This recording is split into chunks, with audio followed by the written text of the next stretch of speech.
Sadar ya di saat gue umur 15 tahun ya, gue harus lanjut bayar sekolah gue sendiri, gue harus bayarin nyokap gue makan, gue harus bayarin tempat tinggalnya nyokap gue karena dia kasihan, dia bikin lempar. Di situ gue sadar gitu, di umur 15 tahun hidup gue sadar gue harus jadi orang yang kaya. Gue akan do whatever it takes untuk bisa kasih nyokap gue makan, untuk bisa sekolahin adek gue, untuk bisa bantu bayarin kuliah cici gue. Gue nggak punya gengsi, gue nggak punya malu, gue nggak peduli orang mau ngomong apa. Gue mau ketok itu cafe door by door ya, pintu demi pintu, gue ditolak manajernya. Itu gue nggak ada malu, mau jualan sedotan stainless, mau gue jualan di Kaskus di Tokopedia, gue jualan minyak rambut. Mungkin lu ketawa sekarang kan gue jualan minyak rambut dulu. Gue ditolak jadi agent properti, ditolak ratusan kali. Ketika orang datang ke gue ditinggalin. Gue coba jadi wedding organizer, dibayar cuma 600.000 per hari. Semuanya gue coba, whatever it takes. Gue gak pernah berhenti ada ide baru. Selalu gue coba, gagal. Gue coba, gagal, gue coba lagi.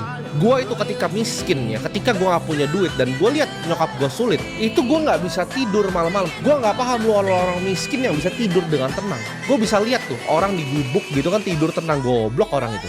Lu minta bansos bisa tidur tenang, lu goblok lu. Gue itu kalau miskin ya, gue anxiety, malam-malam itu gue nggak bisa tidur. Gue cuma pikir gimana cara gue jadi kaya. Gue google terus how to get rich setiap malam, setiap detik ya, setiap menit, setiap nafas yang gue hembuskan. Itu yang gue pikirin, gimana caranya saya jadi orang kaya. Gue mending mati daripada jadi orang miskin. Karena beneran orang miskin tuh nggak enak. Gue mending mati daripada jadi orang miskin.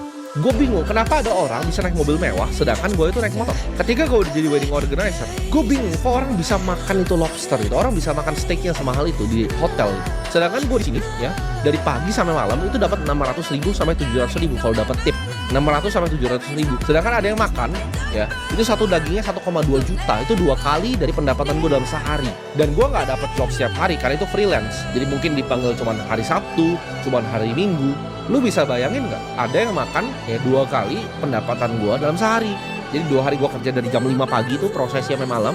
Itu ada yang cuma di situ makan lagi. Di situ gue tahu ini nih orang main gamenya beda nih sama yang gue mainin nih. Ada yang dia tahu yang gue nggak tahu. Dan di situ gue coba untuk cari tahu. Gue nggak bisa mikirin hal lain selain jadi kaya. Gue dulu mikir oke, kalau gue kaya gue akan bawa nyokap gue, terserah dia mau jalan-jalan kemanapun. Dan sekarang sebulan ya nyokap gue bisa jalan 2-3 kali. Gue lagi syuting di sini dia udah jalan-jalan.